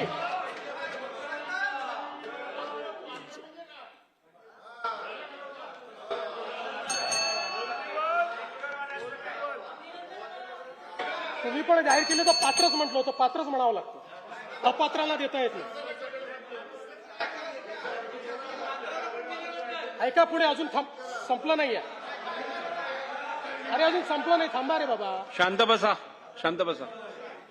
जे शेतकरी कर्ज घेऊन नियमित परतफेड करतात अशा शेतकऱ्यांना प्रोत्साहन देण्याच्या हेतूने नियमित कर्ज परतफेड केलेली असल्यास अशा पात्र शेतकऱ्यांना 50,000 रुपयापर्यंत प्रोत्साहनपर लाभ देण्यात येईल. कर्जमाफी तसेच प्रोत्साहनपर लाभ देण्याबरोबर कोकणाला हे जास्त महत्वाचं आहे, कारण कोकणातले लोक सगळे कर्ज परत करतात. कर्जमाफी तसेच प्रोत्साहनपर लाभ देण्याबरोबरच राज्यातील बँकिंग यंत्रणा सक्षम असावी यासाठी समितीच्या शिफारसीतील निकषानुसार निर्णय घेण्यात येईल. शेतकरी वारंवार कर्जबाजारी न होता त्याला कायमस्वरूपी कर्जमुक्त करण्याचा शासनाचा संकल्प असून याबाबत समितीच्या शिफारसी अनुसार दीर्घकालीन उपाययोजना करण्यात येत आहेत. अनुसूचित जाती घटकांच्या सर्वांगीण विकासासाठी राजश्री शाहू महाराज शिष्यवृत्ती योजना, विद्यार्थी वसतिगृहे, भारतरत्न डॉक्टर बाबासाहेब आंबेडकर कृषी स्वावलंबन योजना, लोक साहित्यरत्न लोकशाहीर अण्णाभाऊ साठे नागरी वस्ती सुधार योजना इत्यादी योजना राबविण्यात येत आहेत. महात्मा फुले मागासवर्गीय विकास महामंडळ, साहित्यरत्न लोकशाहीर अण्णाभाऊ साठे विकास महामंडळ, संत रोहिदास चर्मोद्योग आणि चर्मकार विकास महामंडळाद्वारे अनेक योजना राबविण्यात येत आहेत. सन 2026-27 मध्ये अनुसूचित जाती घटक कार्यक्रमाअंतर्गत 23,150 कोटी रुपये इतका नियतव्यय प्रस्तावित आहे. माननीय सर्वोच्च न्यायालयाच्या आदेशानुसार राज्यातील अनुसूचित जातींच्या आरक्षणाचे उपवर्गीकरण करण्याकरिता प्रारूप आराखडा करण्याच्या दृष्टीने समिती गठीत करण्यात आली आहे। समितीचा अहवाल लवकरच अपेक्षित असून शिफारसीनुसार समुचित लाभ देण्याची पुढील आवश्यक कारवाई करण्यात येईल। आदिवासी समाजाच्या सर्वांगीण विकासासाठी राणी दुर्गावती महिला सक्षमीकरण योजना, शबरी आदिवासी वित्त व विकास महामंडळ, डॉक्टर APJ अब्दुल कलाम अमृतहार योजना, नमो आदिवासी स्मार्ट शाळा अभियान, आदर्श आश्रम शाळा, भगवान बिरसा मुंडा जोड रस्ते योजना, ठक्कर वापा आदिवासी विकास योजना तसेच पंडित दीनदयाल उपाध्याय स्वयं योजना आदी कार्यक्रम राबविण्यात येत आहेत। बिरसा मुंडा कृषी क्रांती योजनेत विंधन विहिरी व सौर पंप हा घटक वनक्षेत्रालगतच्या गावातील आदिवासी शेतकऱ्यांना अनुज्ञेय करण्यात आला आहे। कातकरी, कोलाम आणि माळिया या आदिम जमाती तसेच पारधी समाजाच्या सर्वांगीण विकासासाठी विशेष पॅकेजद्वारे निधी राखीव ठेवण्यात येणार आहे। सन 2026-27 मध्ये आदिवासी घटक कार्यक्रमाकरता 21,723 कोटी रुपये इतका नियतव्यय प्रस्तावित आहे। इतर मागासवर्ग, विमुक्त जाती, भटक्या जमाती तसेच विशेष मागास प्रवर्गातील समाजाच्या सर्वांगीण विकासासाठी वसंतराव नाईक विमुक्त जाती व भटक्या जमाती विकास महामंडळ, महाराष्ट्र राज्य इतर मागासवर्गीय वित्त आणि विकास महामंडळाअंतर्गत विविध योजना राबविण्यात येत आहेत। ऊसतोड कामगारांच्या मुलामुलींसाठी संत भगवान बाबा शासकीय वसतिगृह योजना, आश्रमशाळा, विद्यानिकेतन, क्रांतीज्योती सावित्रीबाई फुले शिष्यवृत्ती योजना, डॉक्टर पंजाबराव देशमुख वसतिगृह योजना, वसंतराव नाईक तांडा वस्ती सुधार योजना आदी कार्यक्रम राबविण्यात येत आहेत। धनगर व गोवारी समाजातील लाभार्थ्यांसाठी विविध योजना राबवण्यात येत आहेत। या सर्व योजनांकरता पुरेसा निधी उपलब्ध करून देण्यात येईल। विविध समाज घटकांसाठी रोजगाराभिमुख प्रशिक्षण कार्यक्रम, विद्यार्थ्यांना अधिछात्रवृत्ती तसेच संशोधनाचे काम करण्यासाठी सारथी, बार्टी, आरटी, TRTI, महाज्योती, वनारटी, अमृत आणि मार्टी या संस्था कार्यरत आहेत। या सर्व संस्थांसाठी पुरेशी तरतूद करण्यात आली आहे। तृतीय पंथीयांच्या सर्वांगीण विकासासाठी धोरण जाहीर करण्यात आले असून त्यांच्या स्वयंरोजगार व व्यवसायासाठी बीज भांडवल उपलब्ध करून देण्यास मान्यता देण्यात आली आहे। दिव्यांग व्यक्तींना गुणवत्तापूर्ण व्यावसायिक कौशल्य प्रशिक्षण देऊन रोजगारक्षम करण्याकरता व स्वावलंबन वाढवण्यासाठी राज्यात 36 कौशल्य विकास व उद्योजकता विकास केंद्रे स्थापन करण्यात येणार असून तसेच दिव्यांग लाभार्थ्यांना देण्यात येणारे अर्थसहाय्य यापूर्वीच महिना 1,500 वरून 2,500 रुपयापर्यंत करण्यात आले आहे। दिव्यांगांना शासकीय लाभाच्या सर्व सेवा सुविधा एकाच प्लॅटफॉर्मवर देण्यासाठी दिव्यांग सहाय्यक संकेतस्थळ कार्यान्वित करण्यात आले आहे। दिव्यांगांकरता जिल्हा वार्षिक योजनेअंतर्गत 1% निधी राखून ठेवण्याकरिता निकष निश्चित करण्यात आले आहेत। केंद्र शासनाने जुने सर्व कामगार कायदे पुनर्रचित करून 4 नवीन कामगार संहिता अंमलात आणल्या आहेत। राज्यातील कामगारांचे हित जोपासण्याकरता या कामगार संहितांची राज्यात प्रभावीपणे अंमलबजावणी करण्यात येईल। राज्याच्या संतुलित, सर्वांगीण व गतिमान विकासासाठी आकांक्षित जिल्हा व आकांक्षित तालुका कार्यक्रमाचा राज्य योजनेअंतर्गत विस्तार करण्यात येत आहे। सध्याच्या गडचिरोली, नंदुरबार, धाराशिव व वाशिम या आकांक्षित जिल्ह्यांसोबत हिंगोली, जालना, पालघर, बीड व धुळे आणि परभणी या 6 नवीन आकांक्षित जिल्ह्यांचा समावेश करण्यात येईल। या 10 जिल्ह्यातील 77 तालुके तसेच उर्वरित जिल्ह्यातील 100 आकांक्षित तालुक्यांचा गतिमान विकास करण्यात येणार आहे। सिंधुदुर्ग व रत्नागिरी या दोन जिल्ह्यांच्या सर्वांकष विकासासाठी सिंधुरत्न समृद्धी योजना सन 2024-25 पर्यंत 3 वर्षासाठी राबविण्यात आली होती। पुढील 3 वर्षाकरता सिंधुरत्न समृद्ध योजना 2.0 प्रस्तावित करण्यात येत आहे। कोकण विभागातील साकव बांधणी व दुरुस्तीसाठी विशेष कार्यक्रम हाती घेण्यात येईल। येणाऱ्या 8 मार्च रोजीच्या जागतिक महिला दिनानिमित्त राज्यातील सर्व लाडक्या बहिणींना मी शुभेच्छा देतो। मुख्यमंत्री माझी लाडकी बहीण ही योजना अशीच सुरू राहणार आहे व या योजनेकरता या योजनेकरता आवश्यक ती भरीव तरतूद करण्यात आलेली आहे.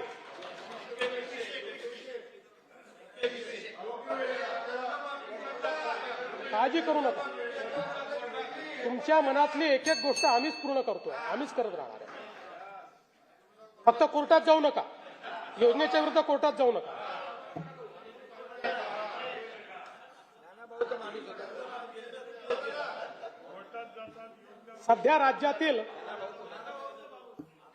सध्या राज्यातील सर्व जिल्ह्यांमध्ये एकल महिलांचे सर्वेक्षण चालू असून ते पूर्ण झाल्यानंतर त्याचे उचित विश्लेषण करून एकल महिलांच्या कल्याणासाठी सुयोग्य धोरण आणले जाईल. महाराष्ट्र ग्रामीण जीवनोन्नती अभियानाअंतर्गत आतापर्यंत सुमारे 37 लाख लखपती दिदी झाल्या आहेत. सन 2026-27 मध्ये आणखी 25 लाख बहिणींना लखपती दिदी करण्याचे उद्दिष्ट आहे.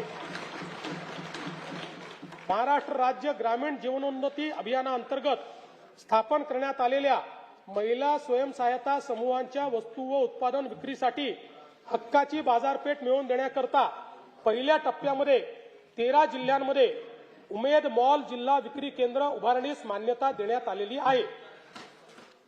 उपक्षेत्र दुसरे, शिक्षण व कौशल्य विकास. राज्यात 100% मूलभूत साक्षरता व संख्याज्ञान 82%हून अधिक पदवीधरांसाठी रोजगार निर्मितीचे उद्दिष्ट आहे.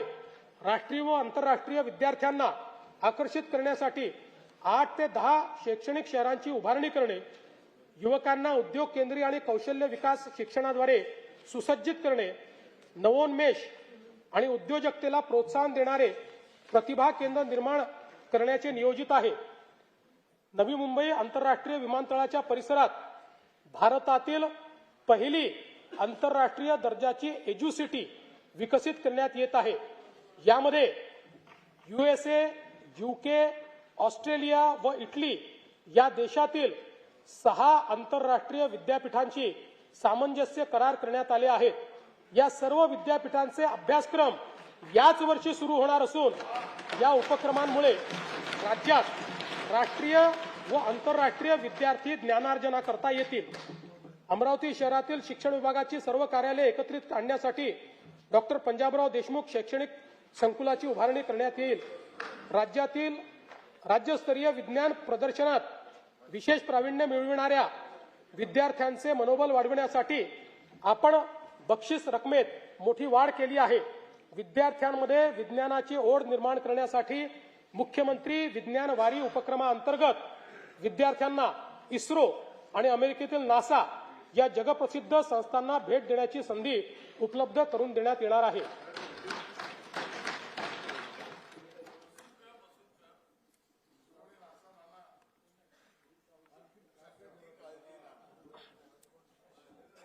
जागतिक बँकेच्या सहकार्याने आपण दक्ष हा महत्वाकांक्षी प्रकल्प राबवत असून या अंतर्गत Mahima Maharashtra agency for holistic international mobility and advancement या संस्थेची स्थापना केली जाईल.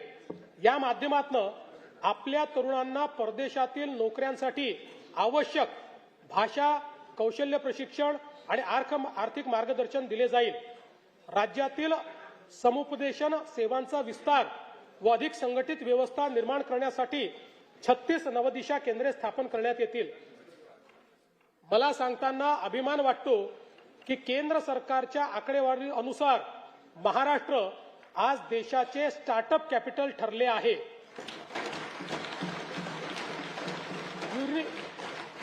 युनिकॉर्न्सच्या संख्येतही आपलेच राज्य देशात प्रथम क्रमांकावर आहे. राज्याला जागतिक केंद्र बनवण्यासाठी आम्ही नवीन स्टार्टअप व नाविन्यता धोरण 2025 जाहीर केले आहे. पुढील 5 वर्षात 1,25,000 उद्योजक घडवणे आणि 50,000 स्टार्टअप्सला बळ देणे हे आमचे उद्दिष्ट आहे.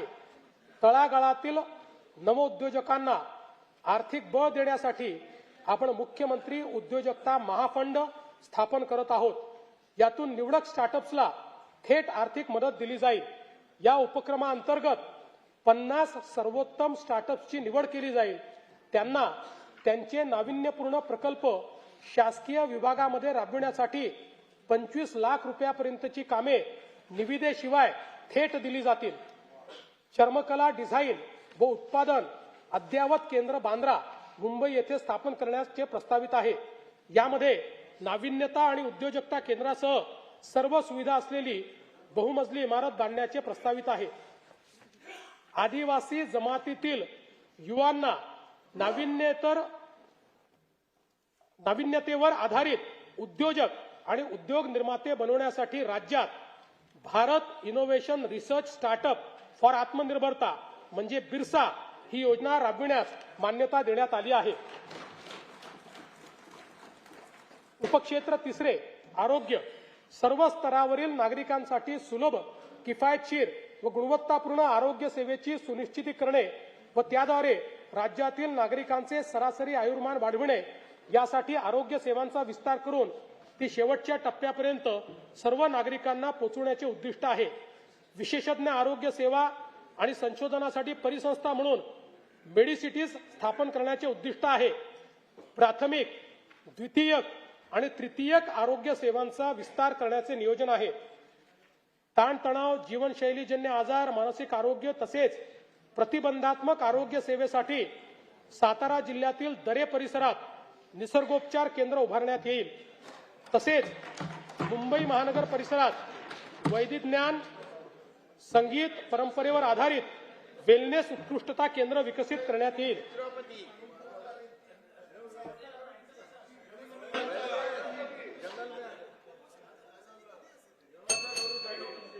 तुम्ही भेट द्यायला या म्हणजे तुम्हाला समजेल. कर्करोग, मधुमेह व हृदयविकार यासारख्या आजारांचे लवकर निदान करण्याकरता एशियाई विकास बँकेच्या सहाय्यतेतून ग्रामीण भागात दरवर्षी तपासणी मोहीम राबवण्यासाठी 4,500 कोटी रुपये किमतीची प्रगती योजना प्रस्तावित आहे. राज्यातील 29 महानगरपालिका, 247 नगर परिषदा आणि 147 नगरपंचायतीमध्ये राष्ट्रीय आरोग्य कार्यक्रम व आरोग्य विभागाच्या सर्व गुणवत्तापूर्ण सुविधा देण्याकरता समन्वय साधणे व कामकाजाचे संनियंत्रण करण्यासाठी शहरी आरोग्य आयुक्तालयाची स्थापना करण्यास मान्यता देण्यात येत आहे. राज्यात डिजिटल सार्वजनिक आरोग्य परिसंस्था निर्माण करण्यासाठी महाराष्ट्र डिजिटल आरोग्य तंत्रज्ञान अभियान राबविण्यात येईल. यामुळे रिअल टाइम डॅशबोर्डच्या आधारे प्रभावी निर्णय प्रक्रिया आणि संनियंत्रण करणे शक्य होईल. आयुष्यमान भारत प्रधानमंत्री जनारोग्य योजना व महात्मा फुले जनारोग्य योजनेअंतर्गत उपचार संख्येत 1,356 वरन 2,399 इतकी वाढ करण्यात आलेली आहे. जवळपास 1,000 आजार त्यात वाढवले आहेत.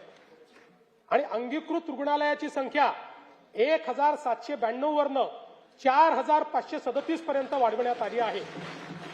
या योजनेअंतर्गत जास्त खर्च होणाऱ्या 9 प्रकारच्या अवयव प्रत्यारोपणाच्या उपचारासाठी 22 लाख रुपयेपर्यंतची रक्कम राज्य आरोग्य हमी सोसायटीच्या निधीतून देण्यास मान्यता देण्यात आलेली आहे. 22 लाख रुपयेपर्यंत राज्य सरकार देईल. सार्वजनिक आरोग्याच्या सर्वंकष उन्नतीसाठी एम्स व आयएमच्या धर्तीवर उच्च गुणवत्तेच्या प्रशिक्षण व संशोधनासाठी नागपूर येथे भारतीय सार्वजनिक आरोग्य संस्थेच्या सहकार्याने महाराष्ट्र सार्वजनिक आरोग्य संस्था स्थापन करण्यात येईल. राज्यात 35 शासकीय वैद्यकीय महाविद्यालय कार्यान्वित आहेत. त्यापैकी नव्याने मान्यता दिलेल्या 11 महाविद्यालयांची बांधकामे विविध टप्प्यावर आहे. स्वामी रामानंद तीर्थ ग्रामीण शासकीय वैद्यकीय महाविद्यालय अंबाजोगाई या संस्थेच्या इमारतीच्या एकत्रीकरणाकरता बृहद आराखडा तयार करण्यात आला आहे. राज्यात विविध जिल्हा आरोग्य संस्थांची बळकटीकरणाची कामे सुरू असून त्यासाठी आवश्यक निधी उपलब्ध करून देण्यात येईल. बीड येथील जिल्हा रुग्णालयाच्या विस्तारीकरणासाठी 360 खाटांचे रुग्णालय बांधकाम, नर्सिंग कॉलेज व वसतिगृहाचे काम प्रस्तावित आहे. उपक्षेत्र चौथे सॉफ्ट पॉवर. राज्यास भाषा, कला, क्रीडा व संस्कृतीचा समृद्ध वारसा लाभलेला आहे.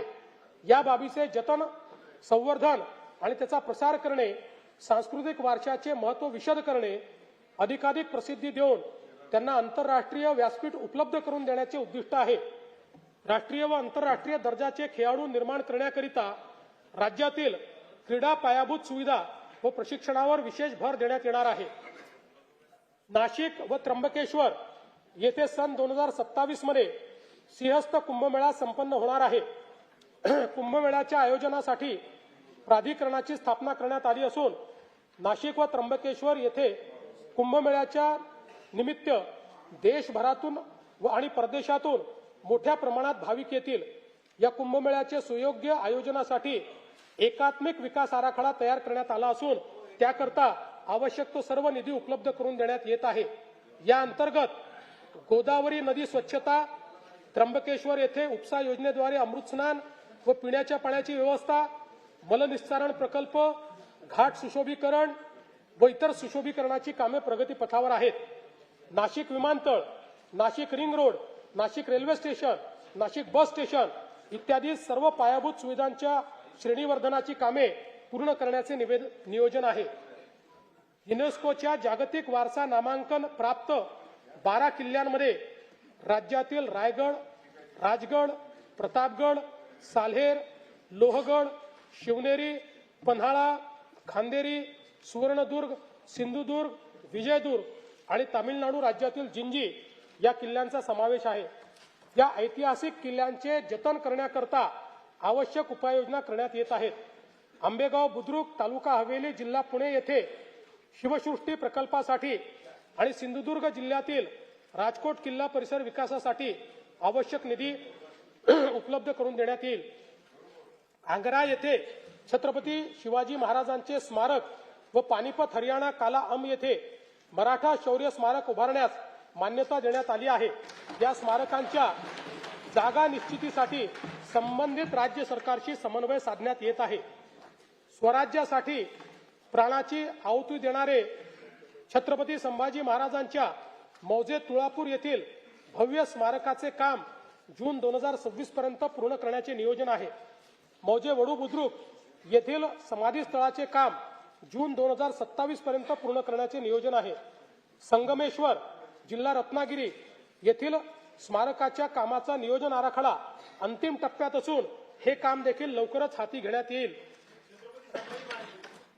छत्रपती संभाजी महाराज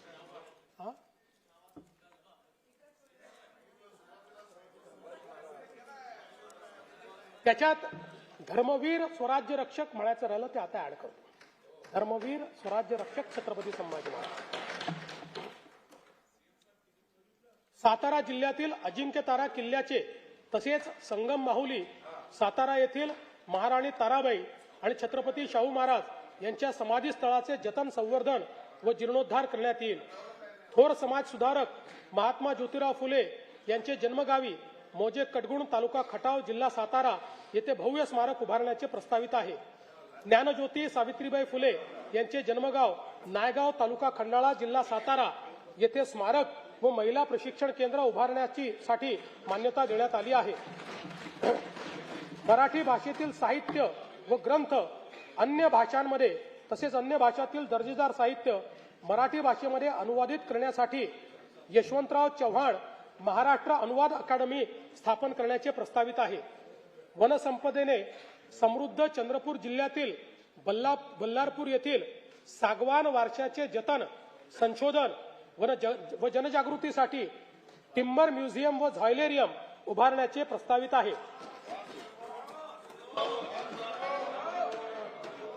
सन 2036 मध्ये होणाऱ्या ऑलिम्पिक स्पर्धांचे आयोजन करण्यासाठी भारत प्रयत्नशील आहे.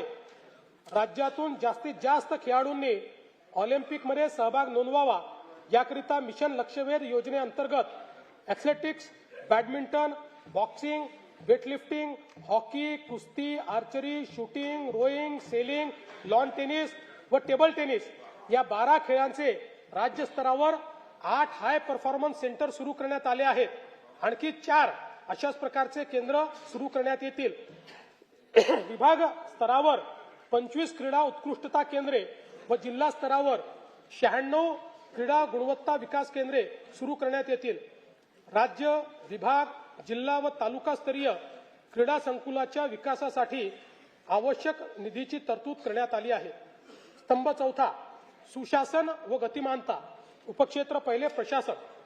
आर्थिक व सामाजिक गरजानुसार प्रशासकीय व्यवस्थेची पुनर्रचना करणे, अधिकारी कर्मचारी यांचे सेवा प्रवेश नियम ते निवृत्तीपर्यंत सेवा प्रक्रिया स्वयंचलित पद्धतीने करणे आणि कृत्रिम बुद्धिमत्तेचा आणि खासगी क्षेत्राच्या साहाय्याने नागरी सेवा पुरविण्यात अव्वल राज्याचा दर्जा प्राप्त करण्याचे आपले ध्येय आहे. विकसित महाराष्ट्र 2047 कडे वाटचाल करीत असताना पारदर्शक, गतिमान आणि उत्तरदायी सुशासनाचे उद्दिष्ट साध्य करणे आवश्यक वाटते. त्याकरिता प्रशासकीय विभागांचे सेवा प्रवेश नियमांचे एकत्रीकरण, प्रमाणीकरण आणि सुलभीकरण करण्यात आले आहे. महायुती सरकार स्थापन झाल्यानंतर आतापर्यंत 1,20,000 पदभरती करण्यात आली असून पुढील कालावधीत टप्प्याटप्प्यात महाराष्ट्र लोकसेवा आयोग व इतर यंत्रणाच्या माध्यमातून आणखी 75,000 पदांची पदभरती करण्यात येणार आहे. राज्यातील नागरिकांना शासकीय योजना आणि सेवा सहज, सुलभ आणि उत्तरदायी पद्धतीने देण्याकरता शासकीय प्रक्रिया पुनर्रचना उपक्रम हाती घेण्यात आला आहे. या अंतर्गत अर्ज प्रक्रियेमधील अनावश्यक माहिती, कागदपत्रे तसेच छाननी प्रक्रियेचे टप्पे व लागणारा कालावधी लक्षणीयरित्या कमी करण्यात येत आहे. यासाठी आपले सरकार पोर्टल 2.0, मैत्री पोर्टल 2.0, महाडीपीटी 2.0 नव्याने विकसित करण्यात येत आहे. नागरिकांच्या मालमत्तांमधील वाद कमी करणे, मालमत्ता हस्तांतरणामधील गैरव्यवहारांना प्रतिबंध करणे आणि मालमत्तांच्या हक्काचे संरक्षण करण्यासाठी महाराष्ट्र भूमी मालकी हक्कधारी अधिनियम आणण्यात येईल. उपक्षेत्र दुसरे, तंत्रज्ञान. प्रभावी शासनासाठी सर्व नागरिक आणि व्यवसाय सेवा डिजिटलायझेशन. राज्यात प्रगत तंत्रज्ञानाच्या पायाभूत सुविधा स्थापन करण्याचे उद्दिष्ट आहे. जमिनीचे 100% व्यवहार संगणकीकृत करणे, 100% ई ऑफिसचा स्वीकार आणि कागदविरहित शासकीय कामकाज सुरू करण्याचे नियोजित आहे. प्रभावी धोरण निर्मिती, जलद निर्णय प्रक्रिया तसेच उत्तरदायित्व सुनिश्चित करण्याच्या दृष्टीने पुरेशा मनुष्यबळासह इलेक्ट्रॉनिक्स, माहिती तंत्रज्ञान व कृत्रिम बुद्धिमत्ता विभाग हा स्वतंत्रपणे स्थापित करण्यात येणार असून त्या सहाय्यक म्हणून आयुक्तालय तसेच स्वतंत्र माहिती तंत्रज्ञान संवर्ग कार्यान्वित करण्यात येईल.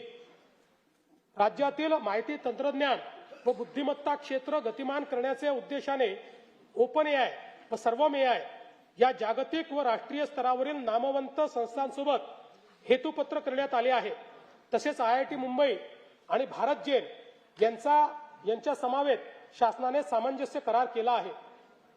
कृत्रिम बुद्धिमत्ता, क्वांटम संगणन, ड्रोन, स्वयंचलित वाहन व डीप टेक यासारख्या अत्याधुनिक तंत्रज्ञान क्षेत्रात राज्याला जागतिक दर्जाचे केंद्र म्हणून विकसित करणे तसेच संशोधन, नवोन्मेष व उच्च मूल्य उत्पादनाची परिसंस्था निर्माण करणे या हेतूने राज्यात विशेष धोरण अंमलात आणण्यात येणार आहे. विकसित महाराष्ट्र 2047 या दृष्टिकोनाशी सुसंगत सायबर सुरक्षा धोरण राबविण्याचे प्रस्तावित आहे. राज्याला सुरक्षित, विश्वासार्ह आणि भविष्यासाठी सज्ज असे डिजिटल राज्य बनवणे हे या धोरणाचे प्रमुख उद्दिष्ट आहे. राज्याच्या सार्वभौम डेटाची आणि अनुप्रयोगाची सुरक्षितता सुनिश्चित करण्यासाठी अत्याधुनिक स्टेट डेटा सेंटर स्थापन करण्यात येईल. राज्यात महाराष्ट्र जिओ टेक्नॉलॉजी ऍप्लिकेशन सेंटरची स्थापना करण्याचा निर्णय घेण्यात आला आहे. राज्याच्या आर्थिक विकासासाठी राष्ट्रीय स्तरावरील उपक्रमांचे कार्यक्षम व प्रभावी पद्धतीने नियोजन करून त्याच्या अंमलबजावणीचे कार्य हे केंद्र करेल. उपक्षेत्र तिसरे, सुरक्षा, गुन्हे तपासणी तसेच आपत्ती प्रतिरोधकता व रस्ते सुरक्षा सक्षम करणे हे उद्दिष्ट साध्य करण्याकरता अद्ययावत फौजदारी कायदे संहितेच्या अंमलबजावणीस गती देण्यात येत आहे. तंत्रज्ञानावर आधारित पोलीस व्यवस्था, पोलीस नोंदीचे 100% डिजिटलायझेशन, सक्षम CCTV यंत्रणा, सर्व जिल्ह्यामध्ये प्रगत न्यायवेधक सायबर केंद्र कार्यान्वित करणे आणि ITMS सारख्या आधुनिक तंत्रज्ञानाचा सुयोग्य वापर करून नागरिकांना सुरक्षा प्रदान करण्याचे नियोजन आहे. मानव वन्यजीव संघर्ष निवारणाकडे राज्य शासनाने गांभीर्याने लक्ष दिले असून या समस्येवर कायमस्वरूपी तोडगा काढण्यासाठी विविध उपाययोजना राबविण्यात येणार आहेत. वन्यजीवांच्या हालचालीची पूर्वसूचना देण्यासाठी कृत्रिम बुद्धिमत्ता प्रणालीचा वापर, रात्रीच्या गस्तीसाठी विशेष थर्मल ड्रोन आणि कमांड अँड कंट्रोल सेंटर आणि सौर कुंपण योजना यासाठी निधी उपलब्ध केला जाईल. हे जे मध्ये बोलत असतील त्यांचे पैसे कट केले जातील. मग इकडेच बघितलं, इकडे नाही, मध्ये मध्ये त्यांचं बजेट कट केलं जाईल.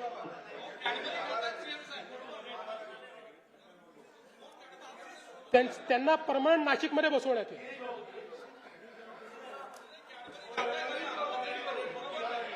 विकसित महाराष्ट्र 2047 उपक्रमाअंतर्गत स्मार्ट पोलिसिंग आणि न्यायदानासाठी अत्याधुनिक तंत्रज्ञानाचा वापर वाढविण्यासाठी महाराष्ट्र पोलीस दलाकरता बॉडी वोर्न कॅमेरा उपलब्ध करून देण्याबाबतची कारवाई 3 वर्षात टप्प्याटप्प्याने करण्यात येईल.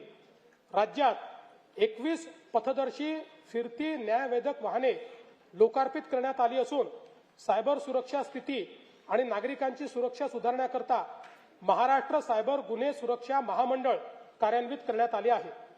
नैसर्गिक व मानवनिर्मित आपत्तीचे सौम्यीकरण करण्यासाठी संशोधनात्मक अभ्यासपूर्ण व्यवस्थापनाकरता राज्यात राज्य आपत्ती व्यवस्थापन संस्था मिहान नागपूर येथे स्थापित करण्यास मान्यता देण्यात आली आहे. राष्ट्रीय आपत्ती प्रतिसाद दलाच्या धर्तीवर राज्य आपत्ती प्रतिसाद दलाची स्थापना करून त्यांच्या 4 तुकड्या स्थापन करण्यास मान्यता देण्यात आली आहे.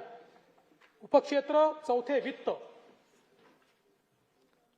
डर मुझे भी लगा फासला देखकर, डर मुझे भी लगा फासला देखकर, पर मैं बढ़ता गया रास्ता देखकर. खुद ब खुद मेरे नजदीक आती गई मेरी मंजिल मेरा हौसला देखकर.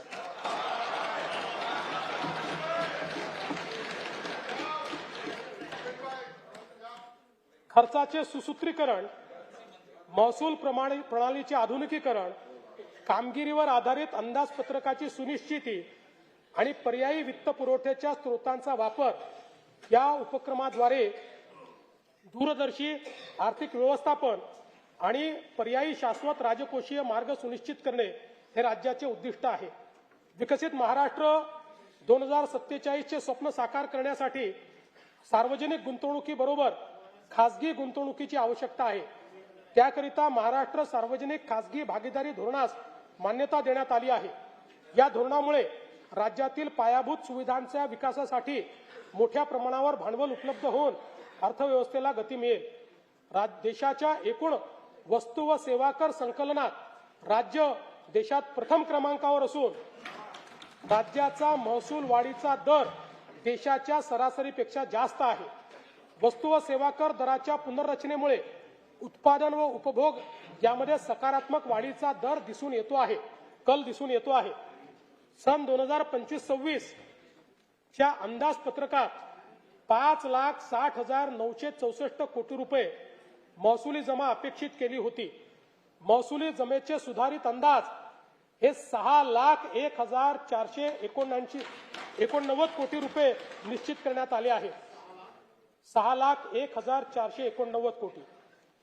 सन 2025-26 च्या एकूण खर्चाचे अर्थसंकल्पीय अंदाज 7,20,00,000 कोटी रुपये व सुधारित अंदाज 7,55,920 कोटी रुपये असून भांडवली व कल्याणकारी योजनांवरील खर्चात झालेल्या वाढीमुळे सन 2025-26 या वर्षाच्या एकूण खर्चाच्या सुधारित अंदाजात वाढ करण्यात आली आहे.